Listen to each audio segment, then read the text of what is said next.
ሰላም ጤና ይስጥልኝ ክቡራት ተመልካቾቻችን ከፋና ሚዲያ ኮርፖሬሽን ፋና ወቅታዊ አንድ እድል የተሰኘው ሳምንታዊ ፕሮግራማችን እንሆ ጀምሯል። የምናነሳው ጉዳይ የኢትዮጵያ የባህር በር የይገባኛልን ጥያቄ ነው።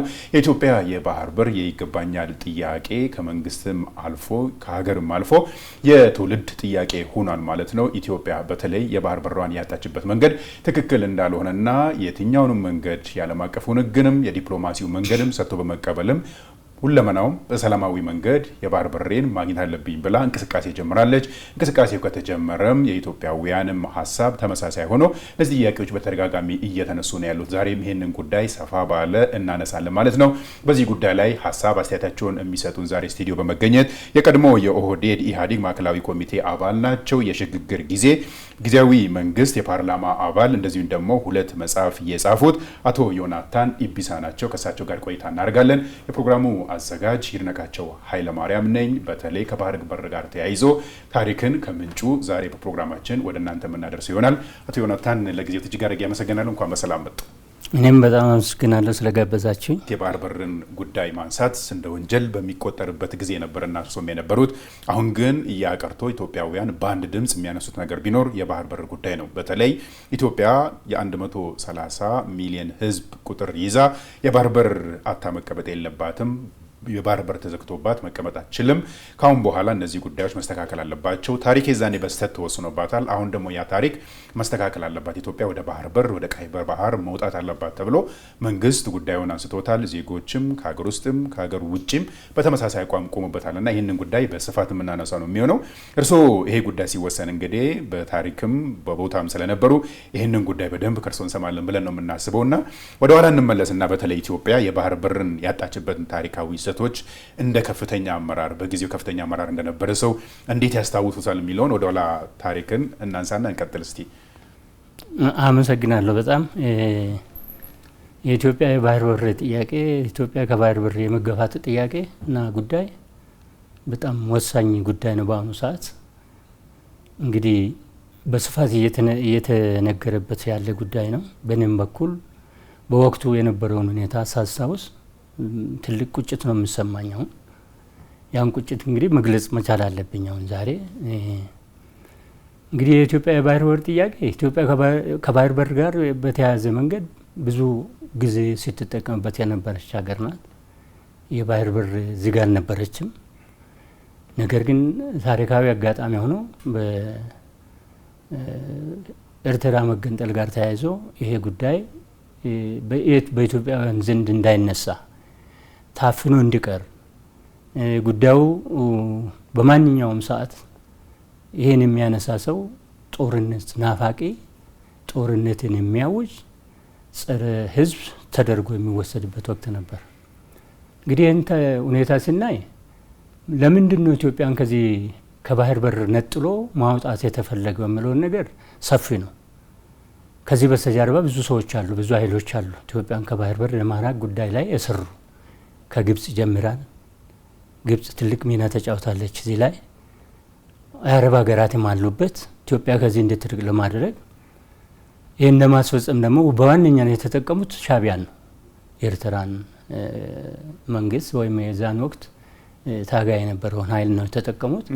ይህ ኃይል ደግሞ በራሱ እነሱን ተልእኮ ለማስፈጸም ቲፒኤልኤፍ ወይም ህወሓትን ነበር የተጠቀመው ለራሱም ለመገንጠል፣ ህወሓትም ደግሞ ከኢትዮጵያ እንዲገነጠል ለማድረግ በስፋት ከያነው ጀምሮ የተሰራ ስራ ስለሆነ ከዚህ ጋር ነው የሚያያዘው። የኢትዮጵያ ባህር በር ማጣት ጉዳይ ታሪካዊ ስህተቱ እዚህ ጋር ነው የሚጀምረው። ጠላቶቻችን ብዙ ናቸው በዚህ ላይ የተረባረቡት። ሻዕቢያ ብቻም አይደለም። ከሻዕቢያ በስተጀርባ ትላልቅ ሰዎች አሉ፣ ኃይሎች አሉ፣ በገንዘብ የደለቡ ገንዘብ ያላቸው ሻዕቢያን በዚህ ዙሪያ የሚያግዙ ኢትዮጵያን ከዚህ እንድትነጠል ለማድረግ ሻዕቢያን ኤርትራን የማስገንጠል ስራ ላይ አተኩሮ የሰሩ። ኤርትራ ከተገነጠለች ኢትዮጵያ ባህር በሯን እንደምታጣ ስላረጋገጡ በዚህ መንገድ ነው የተሰራው። ሻዕቢያ ደግሞ ኢትዮጵያ ውስጥ የሚንቀሳቀሰውን ኃይል ነው አደራጅቶ አጠናክሮ አሳድጎ የተጠቀመበት። ያኔ ቲፒኤልኤፍ ነው የሰራው። ይህን ለማድረግ የተጠቀሙበት አንዱ ትልቁ ነገር የኢትዮጵያን የመከላከል አቅምን የማዳከም ስራ ነው ተሰራ።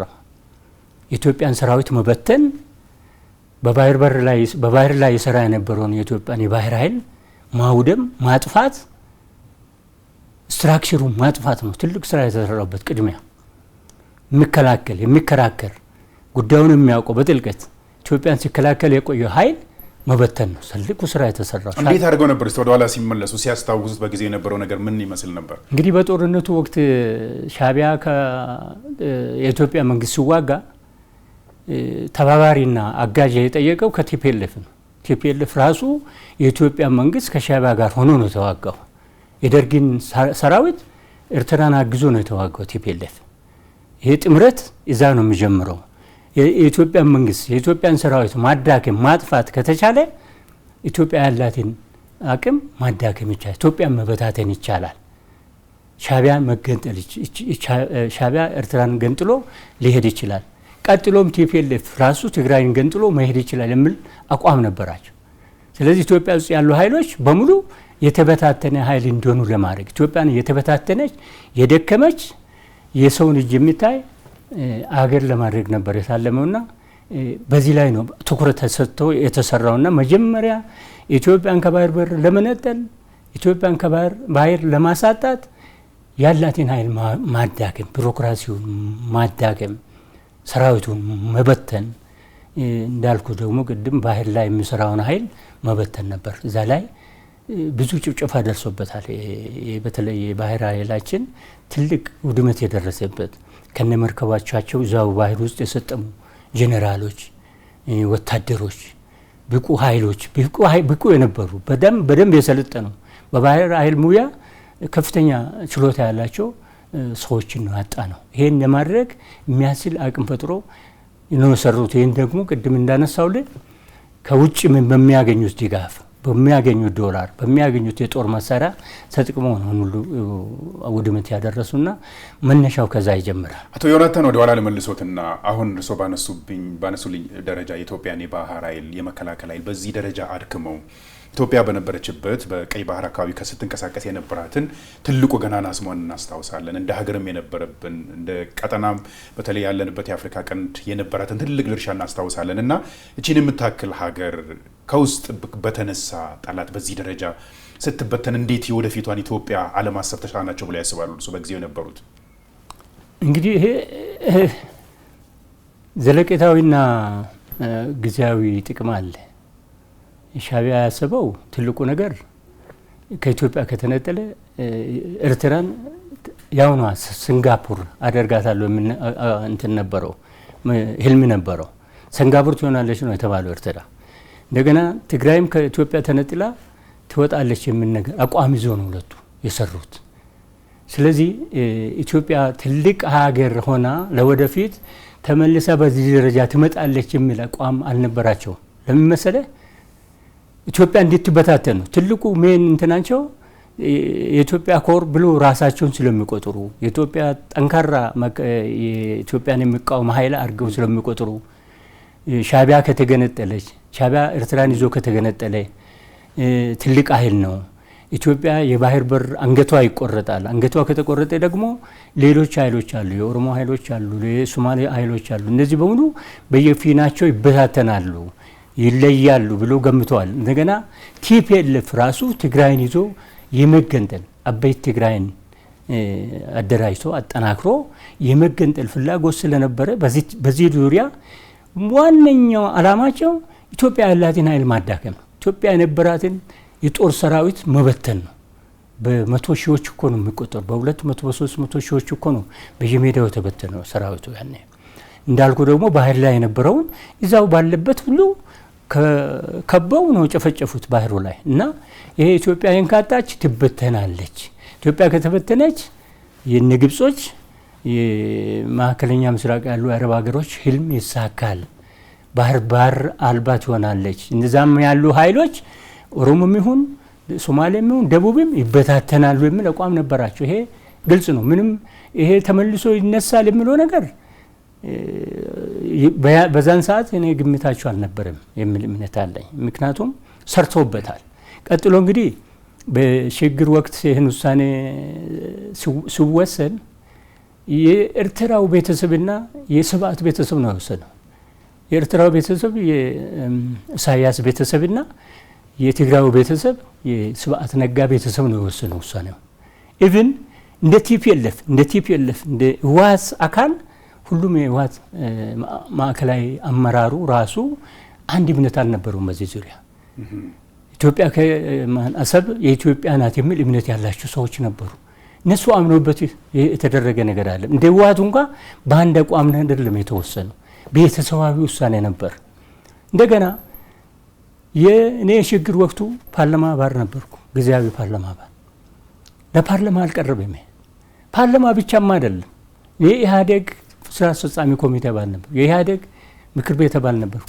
ለኢህአዴግ ምክር ቤት አልቀረበም። ኦህዴድ አልወሰነም። ደኢህዴግ የደቡብ ኢትዮጵያ ህዝቦች ዲሞክራሲያዊ ግንባር አልወሰነም። ኢህዴን አልወሰነም። ከዚህ ጥያቄ ያነሳ ሰው አልነበረም። ለምን እኛ ሳናቅ ተወሰነ የሚል ሀሳብ አልተነሳም ከአባላቱ? ባይዞ እንግዲህ ጥያቄው ከመነሳቱም በፊት ጥያቄው እንድንሰማ አይፈለግም። ምክንያቱም ኮር እንትኑን የሚመራው ቲፒኤልኤፍ ነው። ከቲፒኤልኤፍ አልፎ ደግሞ ኮሩ ቅድም ያልኩት ቤተሰብ ነው። ስብዓትና የነመለስ ቡድን ነው ሁሉ ነገር የሚወስኑትና በዚህ ዙሪያ ጥያቄ ማንሳት የሚድማ አይሰጥም ነበር። አልሰጡም። ለምን ጥያቄው የሚነሳ እኮ መድረክ ላይ ቀርቦ በዚህ መንገድ እንሄድበታለን የምን ነገር አለ። አሁን ኢህአዴግ እነዚህ የተለያዩ ለምሳሌ ከኤርትራ ጋር ጦርነት ሲደረግ ጦርነት የሚደረግበት ምክንያት አቅርቧል ለኢህአዴግ ጽህፈት ቤት፣ ለኢህአዴግ አመራሮች ተወያይተንበታል። በዚህ ዙሪያ ግን አልቀረበም። ጉዳዩ እንዳይነሳም በየሚዲያው የአሰብ ጉዳይ የግመል መጠጫ ነው የሚሆነው፣ የግመል መጠጫ ይሆናል። ይሄን የሚያነሳ ሰው ደግሞ ጦረኛ ነው፣ ዳግም ኢትዮጵያን ህዝብ የኢትዮጵያን ወጣት ወደ ጦርነት ሊያስገባ የሚያስብ ነው ተብሎ ነው የሚደቆሰውና እዚህ አይነት እድልም አልተሰጠም። ስለዚህ እኔ እንደ ያኔ የመንግስት አካል ውሳኔውን አልወሰንኩም። እንደ አንድ ድርጅቱ አመራር አባል በውሳኔ ውስጥ አልነበርኩም። እኔ ብቻም ሳልሆን ሁላችንም በዚህ ዙሪያ አልወሰንም። ጥያቄው የተነሳው መቼ መሰለ? በ1997 ምርጫ ወቅት ተቃዋሚዎች አንስቷል። ምንድነው ማን ነው የሚባለው? ይሄ ልደቱ ፓርቲ ያሉበት አንስቶታል። ያኔ ነው እንትን ሆኖ የወጣው። ያኔ ሲወጣም እንደ ኢህአዴግ የሚከራከሩ ኃይሎች አሁን ያነሳሁልን ነው የሚያነሱት። ይሄ ጠበኝነት ነው፣ ይሄ መልሶ ኤርትራን ህዝብ ለመጨፍለቅ የመፈለግ ፍላጎት ነው፣ ይሄ ጦረኝነት ነው፣ ይሄን ማሰብ እብደት ነው የሚል ፕሮፓጋንዳ ነበር የምነዛውና እኔ የግመል መጠጫ ይሆናል የሚለው ነገር ትልቅ ዝም ብሎ ተራ አባባል አይደል። የህብረተሰቡን ሞራል የመስበሪያ የመደቆሻ ህብረተሰቡ በዚህ ዙሪያ እንዳያስብ ኢቭን አሁን ጥያቄ በኋላ በዚህ ዙሪያ ተነስቶ ወደ መድረክ ሲመጣም የነበረው የህብረተሰቡ ሞራል ደቆ ነበር። ደፍሮ ያወጣው አብይ ነው። በቅርብ ነው የወጣው። እስከዛ ድረስ ህብረተሰቡ ውስጥ የነበረው የሞራል ድቀት፣ ሳይኮሎጂ ድቀት በጣም ትልቅ ነበር። ኢቭን እስካሁን የሚፈሩ ኃይሎች አሉ። ኢህአዴግ ነባር አባላት ሆነው የነበሩ ኃይሎች ግለሰቦች አሉ እስካሁን የሚፈሩ ይሄ ጉዳይ እንድነሳ የማይፈልጉ እስካሁንም አሉ። እንደ እስኳን ጥቂት የማይባሉ ይሄ ጉዳይ መነሳቱ እንደ ኃጢአት የሚቆጥሩ አሉ፣ የሚፈሩም አሉ። እልቂት ነው የሚመስላቸው። እልቂት ነው ብሎ ያሰረጸው ራሱ መንግስቱን ይመራ ነበረው አስኳሉ ነው፣ ዋናው ኃይል ነው፣ መለስ ነው። በዚህ ዙሪያ በህብረተሰቡ ውስጥ በኢህአዴግ አባላት ውስጥ በኢህአዴግ አመራር ውስጥ ያሰረጸው ይሄ ነገር ማንሳት ኃጢአት እንደሆነ ይሄን ነገር ማንሳት የሰው ልጅ ለመፍጀት የተዘጋጀ ኃይል ነው ብሎ እንዲያስብ ተደርጎ እስካሁን በፍራቻ ተወጥሮ ያለ ኃይል አለ በዚህ ጉዳይ ዙሪያ እንኳን ብናነሳ ማለት ነው። ስለዚህ ቀላል አይደለም እንትኑ ሳይኮሎጂው። ይሄ ሲደረግ በወቅቱ የአሜሪካን የአፍሪካ አማካሪ ነበር በኢህአዴግና በኦኤልኤፍ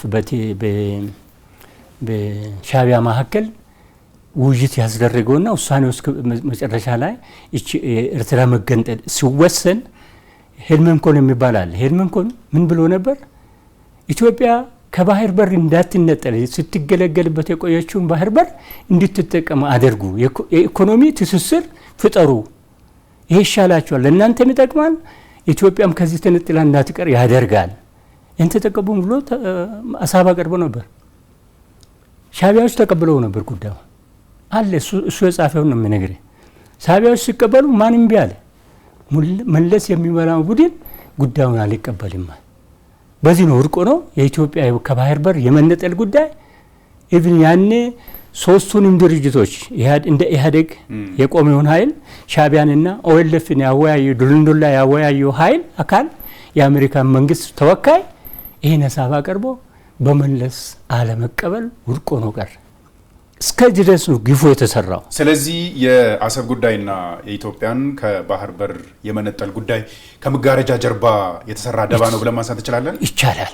ከመጋረጃ ጀርባ ቅድም ያነሳውልህ ነው የውጭ ኃይሎች ዋነኛ ኮር ተግባራቸውና ፍላጎታቸው ሁለቱ ውሃዎች ላይ ያነጣጠረ ነበር። ሁለቱ ውሃ ማለት የአባይ ጉዳይና የቀይ ባህር ጉዳይ ነው። የአባይ ጉዳይ በራሱ አጀንዳ ተሰርቶበታል። እሱን በሌላ መንገድ ነው የምናዘው። ቀይ ባህር ዙሪያ ግን ኢትዮጵያ ከዚህች እንድትነጠል የማድረግ ነው የነበረው። ያኔ የአባይ ጉዳይ እንዳይገነባ ሳቦታጅ እየተደረገ ሰፊ ጊዜ ወስዷል። እንደ አሰራሪም በኋላ ልናነሳው እንችላለን። የቀይ ባህር ጉዳይ ግን ኢትዮጵያ ስለነበረችበት ከዛ እንድትወጣ ነው ተደረገው እና ሻጥሩ ትልቅ ነው። ኖት ሲምፕል ኢሹ አይደለም። የ130 ሚሊዮን ህዝብ ጎሮሮ መዝጋት ብቻ ሳይሆን ፖለቲካዊ ጌሙን የተጫወቱት ኃይሎች የተጠቀሙት ሰፊ እድል ነበራቸው። ኢትዮጵያን ጎርተዋታል። ዛሬ የኢትዮጵያ ቆዘመው እኮ እነሱ በሰሩት ግፍ ነው። እነዛ በሰሩት ስራ ነው። እነዛ በሰሩት ስራ ደግሞ ሀገራችን ላይ የተፈጠረው ነቀርሳ ዛሬም ለሀገራችን ነቀርሳ ሆኖ ያለው ቲፒኤልኤፍ ነው፣ ህወሓት ነው። አስፈጻሚ አካል አድርገው ፈጠሩት። ሻዕቢያ የሚሰጠውን አጀንዳ የሚያስፈጽም እነዛ ደግሞ ለሻዕቢያ የሚያስተላልፉት ነገር ተቀብሎ ተግባራዊ እንዲያደርግ ዛሬም ለሀገራችን ነቀርሳ ነው። ዛሬም የቀይ ባህር ጉዳይ እንዳሳካም እንቅፋት ሆኖ እያለ ያለው ህወሓት ነው። የህወሓት አስኳል ነው። የሰብአት ቤተሰብ ነው ይህን የፈጸመውና ግፉ ቀላል አይደለም። እንግዲህ እርሷ አንስተውልኛል። ይሄ ቡድን ተወያይቶ ኢትዮጵያን ከባህር በር መነጠላቸው ምናልባት ጊዜያዊ ጥቅምን ሊያገኙ ይችላሉ። ሀገርን ግን በዘላቂነት ጉዳቱ እስካሁን ድረስ እስከዚህኛውም ትውልድ ተሸጋግሯልና እዚህኛው ትውልድ የከፈለው ዋጋ ግን ቀጣዩ ትውልድ መክፈል የለበትም ተብሎ እንቅስቃሴ ተጀምሯልና አቶ ዮናታን አሁንም ታሪክ ላይ እንቆያለንና በታሪክ አጋጣሚ እንግዲህ የሆነ ትውልድ በፈጠረው ስህተት በሰራው ደባ ትልቅ ስህተት መጥቷልና ይሄኛው ትውልድ ምን ያህል ዋጋ ከፍሏል?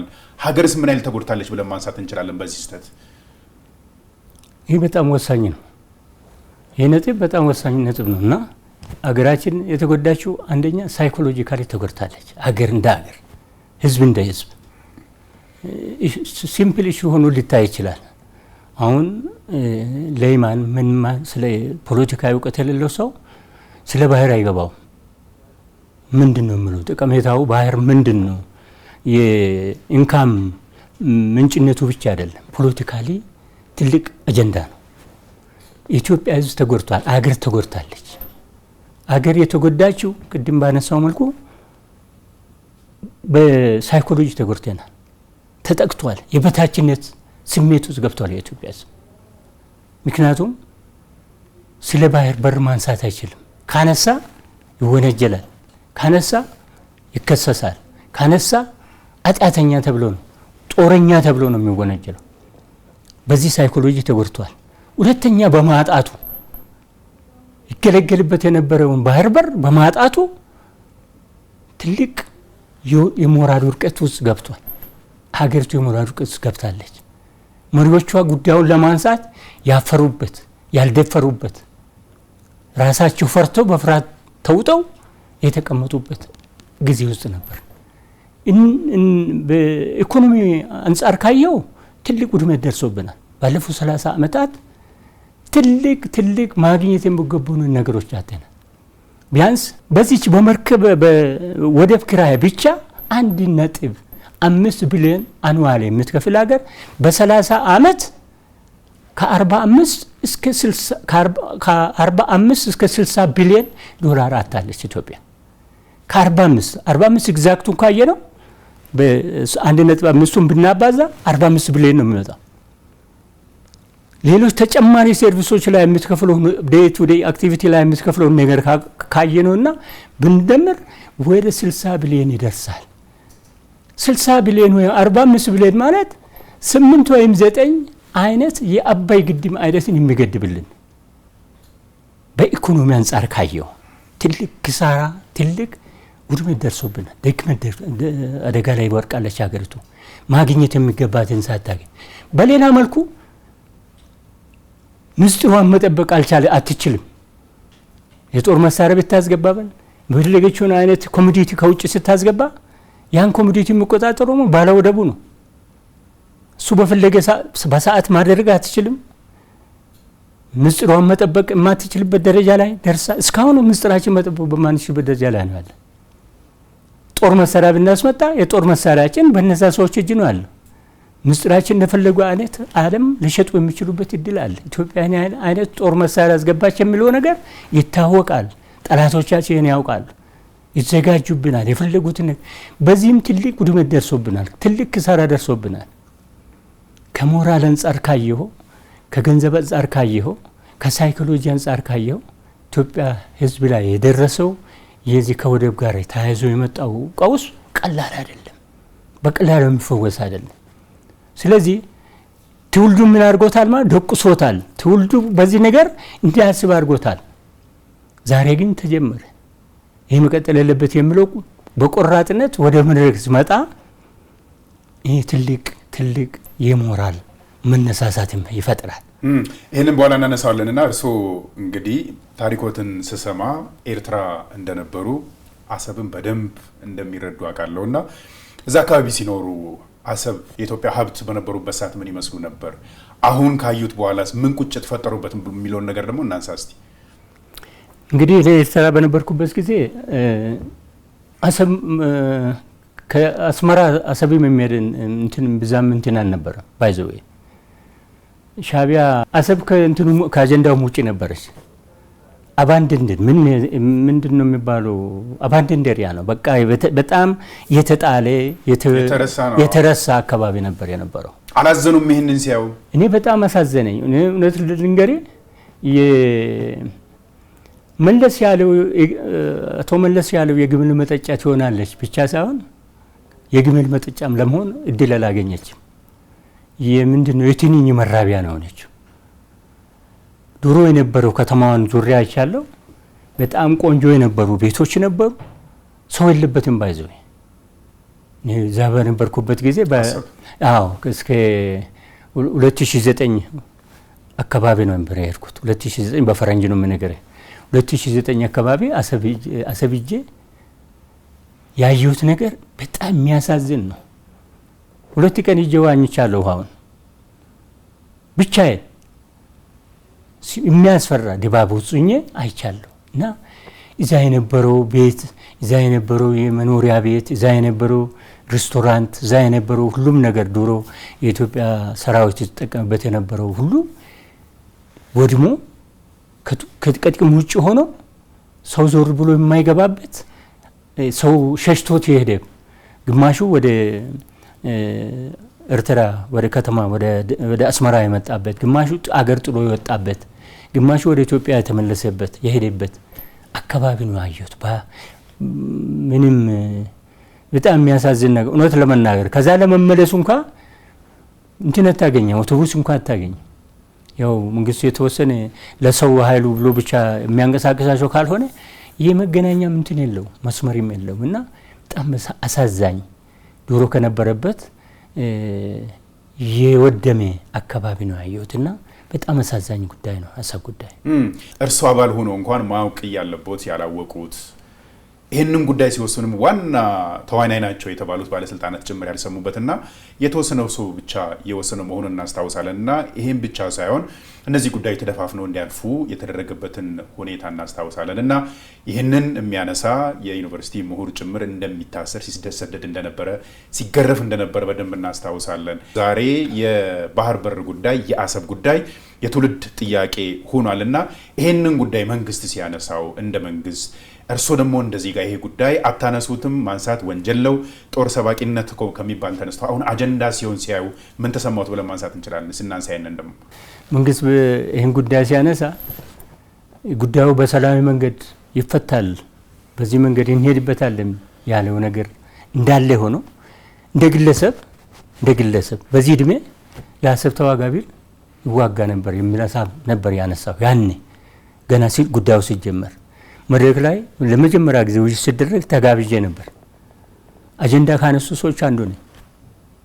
በዚህ ጉዳይ ዙሪያ ሀሳቤን የሰጠው ሰው ነበርኩና አስታውሳለሁ። በኦሮሚያ ክልላዊ መንግስት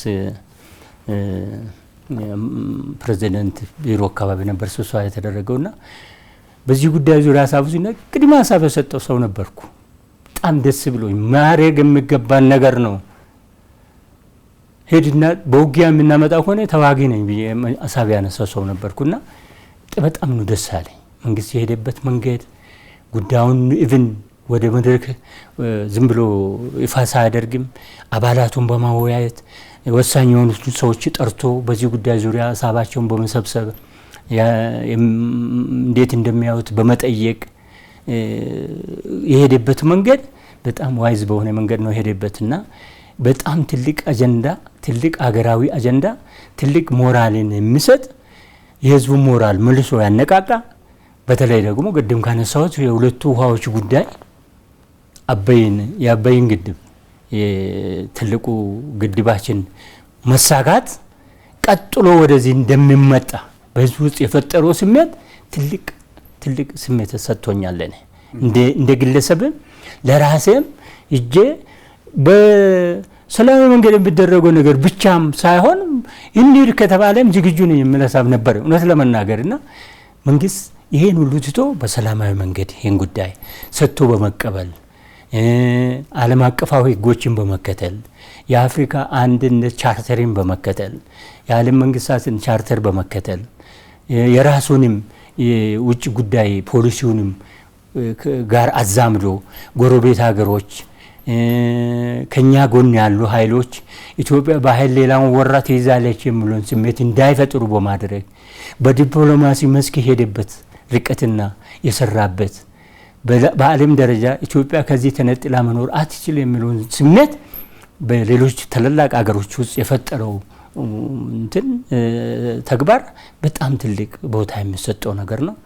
እኛ ያለፍንበትን ችግር መጪው ትውልድ በዚህ ውስጥ እንዳያልፍ ለማድረግ የተከደበት ያለው መንገድ በጣም ደስ የሚል። አንዳንዶቹ እንደሚሉት ኢትዮጵያ ልትዋጋ ነው ልትወር ነው የሚለው ነገር ሀሳብ በዛ በተቃራኒ ኢትዮጵያ ግን የራሷን ነገር እየጠየቀች ቢሆንም መጠየቅ ያለብኝ አንደኛ ሰላማዊ በሆነ መንገድ ብቻ መሰጠትም ካለበት የምሰጠውን ነገር መስጠት እችላለሁ። ከዛ ውጭ ያለውን የዓለም አቀፉን ህግ እንጠቀማለን፣ በዲፕሎማሲው መንገድ መጠቀም ካለብን እንጠቀማለን የሚለውን ነገር በስፋት ታነሳለች እና ኢትዮጵያ እነዚህ ሰላማዊ መንገዶችን መምረጧ የምፈልገውን የባህር በር ጥያቄ ከማሳካት አንጻርስ ምንን ይዞላት ሊመጣ ይችላል ብለን ማንሳት እንችላለን? ትልቅ አጀንዳ ነው ያነሳው። ጥያቄው በጣም ወሳኝ ነው። ይሄ በርካታ ነገሮችን ይዞልን ይመጣል። ጥቅም አለው። እንደኛ የኢትዮጵያን ህዝብ ሞራል ከፍ ያደርጋል። ይሄ የአሰብ ጉዳይ ስናነሳ እኮ ከኢትዮጵያ ጋር ነው የምናያዘው፣ ከህዝቡ ጋር ነው የምናያዘው፣ ከኢትዮጵያ እድገት ጋር ነው የምናያዘው። ስለዚህ ህዝቡ ውስጥ የሚፈጥረው አንዱ ትልቅ የሞራል የሳይኮሎጂ የአሸናፊነት ወደፊት ለመውጣት ህዝቡ የሚችልበትን መንገድ አቅጣጫ የሚያሳይ በተግባርም ታላቁ ህዳሴ ግድባችን የተማረው ህዝቡ ይሄም እንደሚሳካ ተስፋ ያሰነቀ ነው። አንዱ ትልቁ ነገር በኢትዮጵያ ህዝብ ላይ የሰራው የአጀንዳ ትልቅ ድል ነው። ትልቅ ድል ነው። የተወሰኑ ሰዎች ቅድም እናነሳው በፍርሃት ቋት ውስጥ ያሉ ኃይሎች እንዳሉ ሆኖ በመላው የኢትዮጵያ ህዝብ ዘንድ ግን 90% በላይ የኢትዮጵያ ህዝብ በዚህ ዙሪያ ተስፋ ሰንቋል። አንዱ ትልቁ ቤዛችን መነሻችን ከዚህ ነው። ሁለተኛው በዲፕሎማሲ መስክ ትልቅ ስራ ተሰርቷል። ዲፕሎማሲው በእንትን በማድረግ ብቻ አይደለም፣ ከሌሎች ሀገሮች ጋር በመገናኘት ብቻ አይደለም፣ ጎረቤቶቻችን ጋር እንጠቀማለን የሚለው በአባይ ዙሪያ በጋራ እናደርጋለን። አብረን ነው የምናደርገው። ኢትዮጵያ ብቻዋን አይደለም ያደገች ያለችው። ለኬንያ መብራት ሰጥታለች፣ ለሱዳን ሁለቱ ሱዳኖች የተጠቀሙ፣ ለጅቡቲ መብራት ሰጥታለች፣ ውሃም ጭምር ታንዛኒያ የጠየቀች ነው። እነዚህን ሁሉ በጋራ እንጠቀም ነው። ከአባይ ተምሳሌት ተነሳ በሌሎች ጎረቤቶቻችን ዘንድ የፈጠረው ዲፕሎማሲ ጫና ኢትዮጵያ የጋራ የመጠቀም ፍላጎት ትልቅ ስራ ተሰርቷል። ከዚሁ ከአባይ ጋር በተያያዘ በዚህም ዙሪያ እንደሱ ነው። ኤርትራንም እኮ ነጻ ስጥኛል አለች፣ ፈለግከውን ውሰድ ተብሏል። ኢቭን የኢትዮጵያ አየር መንገድ 50% ነው 20% ውሰድ ተብሏል እኮ። ከኢትዮጵያ መሬት የምታለም ፈልግና መረጃና እንሰጥሻለን ተብሏል። ባድመ ራሱ አብረን እንጠቀም፣ እኛ ባሪውን እንጠቀም፣ እናንተ ደግሞ ይሄን ተጠቀሙ። በፈለጋችሁ ቦታ ላይ ከአባይ ምንድነው ከመብራት ኃይል የምትፈልጉትን ይሄን ፐርሰንቱን ወስኑና እንሰጣችኋለን ተብሏል። ኤርትራንም ህዝብ ጥቅም ለማስከበር ትልቅ መንገድ ሄዷል። መንግስት በጣም ትልቅ አጀንዳ ነው፣ በጣም ትልቅ ሞራል የሚሰጥ ነው። እንደገና በሰላማዊ መንገድ እንሄዳለን፣ እኛ ጦርነት አንፈልግም። ጦርነትን እኮ አውዳሚ ነው። ጦርነት ስንሄድ እኮ ዝም ብሎ ሽርሽር አይደለም ጦርነት። ስለዚህ ጦርነትን አንመርጥም ሲባል ዝም ብሎ አይደለም፣ አውዳሚ ስለሆነ የሰው ህይወት ስለሚቀጥፍ፣ ንብረት ስለሚያወድም፣ ስለምትተኮስብን ይሄን በዚህ መንገድ አንሄድም። እኛ በሰላማዊ መንገድ ነው የምንፈታው። ስጡንና እናንተ የምትፈልጉን ጠይቁን እንሰጣለን። እኛ ደግሞ ይሄን ፈልገን እንጠቀም በጋራ። ኢቭን አሰብን እኮ ወስዶ ማልማት ነው ትልቁ አጀንዳው የኢትዮጵያ መንግስት። ዝም ብሎ ሄዶ ገብቶ እንትኑን ብቻ ሳይሆን ማልማቱ ደግሞ ከማን ጋር ነው? ከኤርትራ ህዝብ ጋር፣ ከኤርትራ መንግስት ጋር፣ ከጎረቤት ጅቡቲ ጋር። እዛ የሚለማው ነገር ለጎረቤትም ጠቃሚ ስለሚሆን፣ ሁለተኛ የኢትዮጵያ ህዝብ ከዚህ ችግር እንዲወጣ ከዚህ ይሄን የሚፈልገው እንዲያገኝ ኢኮኖሚው እንዲያንሰራራ የግድ ደግሞ ባህር ማግኘት መቻል አለበት። ይሄን መግፋት አለብን። አሁንም ገና ብዙ ነገር መስራት ይጠይቀናል። ብዙ ነገሮች አሉ የሚሰሩ አገር ውስጥ የተጀመሩ አለ። ለምሳሌ ብሔራዊ ውይይቱ ምንድነው? አገራዊ ውይይት ምክክር ኮሚሽኑ ይሄ መጠናከር አለበት።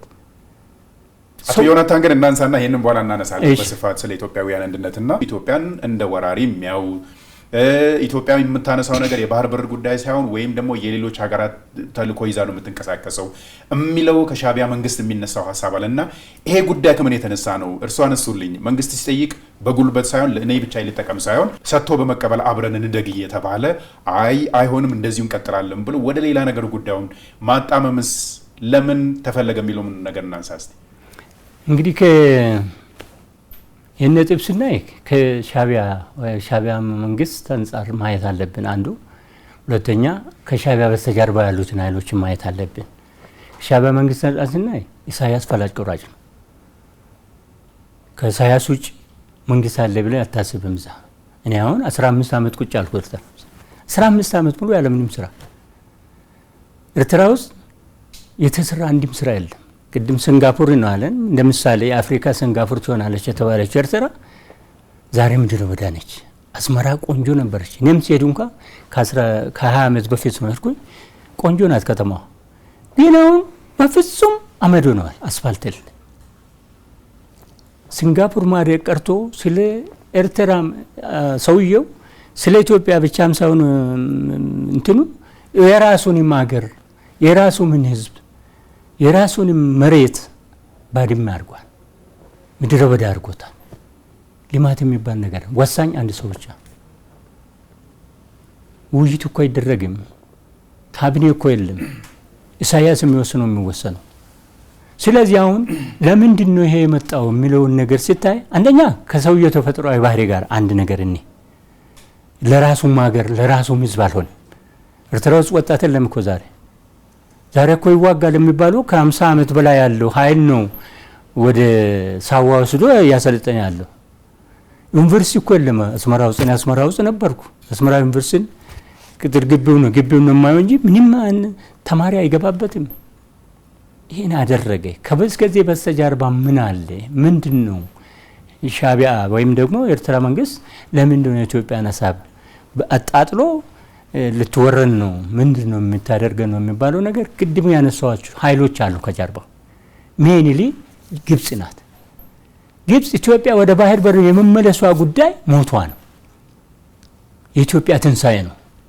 የባህር በር ጉዳይ ተመልሶ ኢትዮጵያ ከገባ አሰብ ለኢትዮጵያ ትንሳኤ ነው።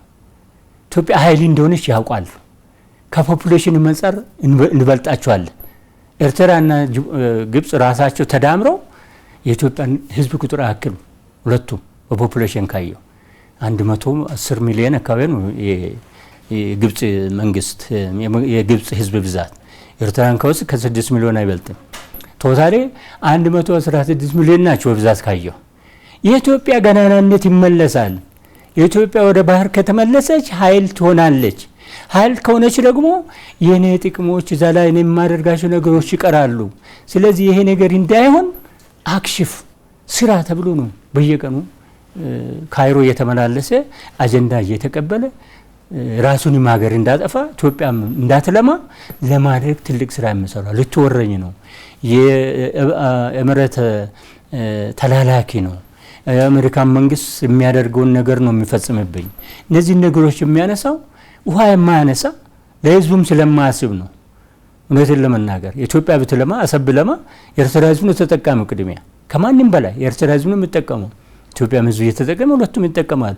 ሻዕቢያ ግን ለህዝቡም ስለማያስብ እነዚህን አጀንዳዎች ወስዶ እንዳለ በጥሬው ኢትዮጵያ ላይ ለማላከክ ከማላከክም አልፎ ኢትዮጵያ ለመበተን አሁንም ያ ቅድም የሚነዳውን ቲፒኤልኤፍን እየተጠቀመ አሁን ኢትዮጵያን ለመበተን አጠንክሮ እየሰራ ነው ያለው እና ትልቁ አጀንዳ ከበስተጀርባ እነዚህ ኃይሎች ስላሉ እንዲቀበል አይፈልጉም። አቶ ዮናታን እንግዲህ የባህር በር ጉዳይ ኢትዮጵያ ወደፊት ካመጣች በኋላ ከኢትዮጵያውያንም አልፎ የዓለም መንግስታትም የዓለም ሀገራትም የኢትዮጵያ ወዳጆችም አጀንዳ እንዲሆንና የዓለም ሀገራትም ከኢትዮጵያ ጎን እንዲሰለፉ እቺ ታላቅ ሀገር ነገ ተስፋ ያላት የ130 ሚሊዮን ህዝብ ሀገር ሆና በር ተዘግቶባት መኖር የለባትም የሚለውን ሀሳብ ሁሉም ገሶት እየደገፈው ነውና በተለይ ወደ አፍሪካ ቀንድ ስንወስድ ለአፍሪካ ደግሞ ኢትዮጵያ ምን እንደሆነች እናውቃለን። የነጻነት እናት እንደሆነች እናውቃለን። አሁን ባለንበት እኔና እርሶ ባለንበት እድሜ እንኳን ቁጭ ብለን ስናስተውስ ለሁለቱ ሱዳኖች እየሰጠች ያለችውን ቅድም እርሶ ያነሱት ውሃዋን እየሰጠች ነው፣ መብራቷን እየሰጠች ነው፣ መሬቷንም ሰጥታ ከነሱ ጋር ተካፍላ እየበላች ያለች ሀገር ናትና ከዚህ አንጻር ስናይ የኢትዮጵያን ጥያቄ ተረድተው ኢትዮጵያ በር ተዘግቶባት መኖር የለባትም የሚለውን ነገር ሀሳብ ተቀብለው ከኢትዮጵያ ጎን ከመሰለፍ አንጻርስ ጎረቤቶቻችን የአፍሪካ ሀገራት ምን ማድረግ አለባቸው ብሎ ማንሳት እንችላለን? ትልቅ ሀሳብ ነው። ኢትዮጵያ ለአፍሪካ የነጻነት አርማ ነች። ለአፍሪካ ራሷን ከባዕድ ተከላክላ በማቆየት አፍሪካኖች ነጻነታቸውን እንዲጎናጸፉ የራሷን ድርሻ በመወጣት በመስራት በማገዝ የአፍሪካን ክብር ጠብቃ የቆየች ሀገር ናት። እየጠበቀችም ነው። ይህ መቀጠል አለበት በሁሉም መስክ። ኢትዮጵያ የሚሰራቸውና እየሰራቸው ያለው ነገር አለ። አሁን ግሪን ሌጋሲን ውሰድ፣ አረንጓዴ አሻራውን ውሰድ። አረንጓዴ አሻራ ትልቅ አጀንዳ ነው። ከኢትዮጵያ በላይ አልፎ የዓለም አጀንዳ ሆኖ ኢትዮጵያ በዓለም ደረጃ እንድትሸለምበት ያደረገ ተግባር ነው። ይሄ ጠንካራ ስራ ነው። ስለ አባይ ስናስብ የአረንጓዴ አሻራ እናስብ። የአባይ ህልውና የሚወሰነው በአረንጓዴ አሻራ ላይ ነው። ይህም መትከላችን የአባይን ፍሰት ያጠናክራል፣ ደለልን ይቀንሳል፣ ግድባችን አፈር እንዳይገባው ያደርጋል። አንዱ ትልቁ መነሻችን ከዚህ ነው። ሁለተኛ አገራችን በዓለም አቀፍ ደረጃ እውቅና ከማግኘትም አልፎ ኢሚሽንን ምንድነው ካርቦን ልቀትን መከላከል አቅሟን ያጠናክራል። አንድ ትልቁ ነገር በፖለቲካ በቃላት ከሚሰራው የፖለቲካ ምንድነው ዲፕሎማሲ ግንኙነት እነዚህ ትላልቅ የሚሰራቸው ነገሮች አጠናክራ መቀጠል አንድ ትልቅ አጀንዳ ነው። ይስባል። ጎረቤቶቻችንም በዚህ ተስቧል። ስለዚህ ምን ማድረግ አለባቸው? የኢትዮጵያን ጥያቄ ባህር በር ኢትዮጵያ ማግኘቷ በኢኮኖሚ እንድታደግ ያረጋታል። ኢትዮጵያ በኢኮኖሚ አደገች ማለት ደግሞ ልክ እንደ ነፃነቱ ለአፍሪካ ተምሳሌት እንደሆነች ሁሉ በኢኮኖሚም ተምሳሌ ልትሆን ትችላለች። ውሃውን እየሰጠች ነው፣ መብራቷን እየሰጠች ከሆነ ይህንን አይተው ኢትዮጵያን በምን ያህል ደረጃ ማገዝ አለባቸው፣ ከኢትዮጵያ ጥያቄ ጎን እንዴት መቆም አለባቸው የሚለውን እናንሳ ጠራ አድርገን። እኔ እንግዲህ እዚህ ላይ ኢትዮጵያ አሁንም እየሰራች ባለችው መንገድ መቀጠል አለባት። ዲፕሎማሲ መስኩ ላይ እየሰራችው ያለው ነገር ቀላል አይደለም። ዲፕሎማሲ መስኩን የሚያጠናክረው አሁን ካነሷቸው ነገሮች ጋር ነው የሚያያዙት። ኢትዮጵያ ውስጥ የተሰሩ ነገሮች፣ ትላልቅ ፕሮጀክቶች እውን መሆን ጥያቄ የኢትዮጵያን ለአፍሪካ ያላትን ህልውና ያረጋግጣል። ስለዚህ እንዴት ያግዟት? እነሱ አሁን ማገዝ አለባቸው። ኢትዮጵያ በሚሰራው ስራ ነው። ዲፕሎማሲውን ማጠናከር አለባት። የምትሰጣቸው ነገሮች አሁን የምንለውን ውሃውን፣ ኤሌክትሪክ የሚጠይቀውን ከኛ መማር የሚፈልጉትን የማስተማር ለምሳሌ ፓይሌቶች ማሰልጠን ማአት ነገር አለ ኢትዮጵያ እያገዘች ያለው። እነዚህን አጠናክራ መቀጠል አለባት። ጅቡቲ ጋር ያላት ግንኙነት ማደስ አለባት፣ በየጊዜው መከለስ አለባት።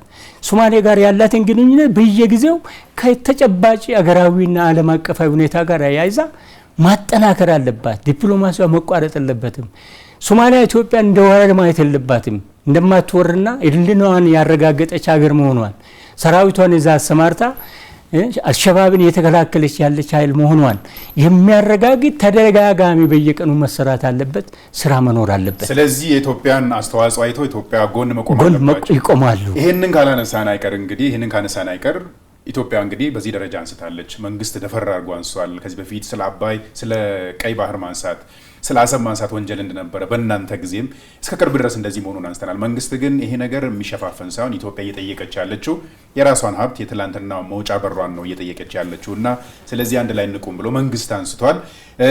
ይህንን ሀሳብ እንግዲህ ኢትዮጵያውያን እንደምናውቀው የማሸነፍ ሞራል ያለን የመቻልና በአንድነት የመትመም የማሸነፍ እነዚህን ጉዳዮች አድዋ ላይ አሳይተናል እና ልዩነቶቻችንን አጥብበን ኢትዮጵያን ከሚገባት ከፍታ እንድናቆማት አሁን የተጠየቀውን የባህር በር ጥያቄም እንድታሳካ ኢትዮጵያውያን ከልዩነት ይልቅ በአንድነት እንዴት መቆም አለባቸው የሚለውን የመጨረሻውን ሀሳብ እናንሳና ፕሮግራማችን እናጠናቅ። እኔ ምንም ጥያቄ የለውም። እኔ ከኢትዮጵያውያን በዚህ ዙሪያ አንድ ላይ ቆመዋል።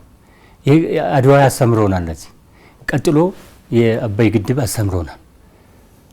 ሁለተኛው ደግሞ ግሪን ሌጋሲው ኢትዮጵያ ዛሬ የደረሰችበት ደረጃ ግሪን ሌጋሲ እኮ ያለ ህዝቡ ተሳትፎ አይሳካም። ህዝቡ ነው ተሳተፈው፣ በአንድነት ቆሞ ነው ያሳካው። የአባይ ግድብን እናት ከመቀነቷ ፈታ አባት ካለው እንትን እየገዛ ያሳካው እንትን ነው። ይህን ደግሞ ከምን መጣው? ከቀድሞ የአድዋ ድል ጋር የተያያዘ ነው። ዛሬ ኢትዮጵያውያን ስለ አባይ ጉዳይ፣ ስለ ቀይ ባህር ጉዳይ እኔ በጋራ አይቆሙ ምን ነገር የለኝም። ባንዶች ሊኖሩ ይችላሉ። ባንዳ የሆነ ኃይል ኢትዮጵያ በዚህ ዙሪያ አንድ እንዲሆኑ የማይፈልጉ ኃይሎች ሊኖሩ ይችላሉ። ጥቂት ናቸው። 5% 3% አይበልጡም። 95% ግን ኢትዮጵያውያን በአንድነት ቆመዋል።